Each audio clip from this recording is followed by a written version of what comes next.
Ne vous laissez pas séduire par ces gens qui disent qu'ils n'ont pas besoin de l'église parce qu'ils ont une intimité avec Dieu. Quelle est cette femme qui est en relation avec un homme où elle aime son esprit mais elle n'aime pas son corps? Frères et sœurs, toute bénédiction qui vient dans vos vies et qui vous empêche d'être une bénédiction pour l'église locale est une malédiction. Je dis que toute bénédiction qui viendra dans votre vie et qui va vous empêcher de devenir une bénédiction pour l'église locale est une malédiction. Quand Dieu te bénit, c'est pour que tu deviennes une source de bénédiction. Donc une bénédiction que tu as qui fait que l'église, corps de Christ, ne peut même plus te voir, pour que tu puisses mettre à leur disposition ce que tu sais faire, ce que tu as. Sache que c'est une séduction de l'ennemi. David dit que son plus grand désir c'était d'habiter dans la maison de Dieu toute sa vie.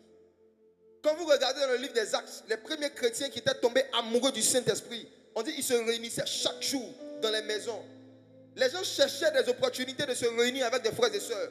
Quand le réveil spirituel avait commencé dans le livre des Actes, l'un des symptômes que le réveil spirituel est en train de disparaître, c'est la forte envie de ne pas aller à l'église. Quand tu perds le réveil, tu n'as pas le désir de te réunir avec d'autres frères et sœurs. Quand l'assouplissement spirituel vient dans ta vie, tu n'as pas le désir de rentrer dans des endroits où on est en train de louer Dieu et de prier Dieu avec d'autres personnes.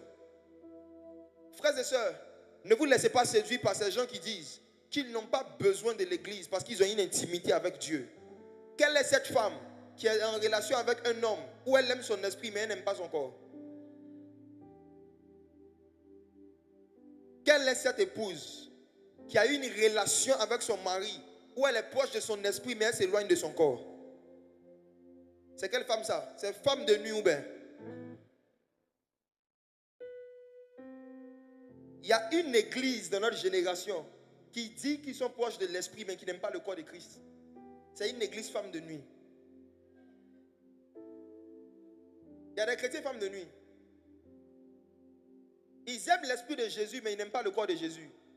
Ils aiment l'esprit de Christ mais ils n'aiment pas le corps de Christ. Toute personne qui aime l'esprit de quelqu'un mais qui ne touche pas son corps, qui n'est pas en relation avec son corps, c'est un démon. C'est démoniaque de mépriser le corps de Christ et de prétendre être en relation avec Jésus. C'est démoniaque. Que Dieu te délivre de cela au nom de Jésus.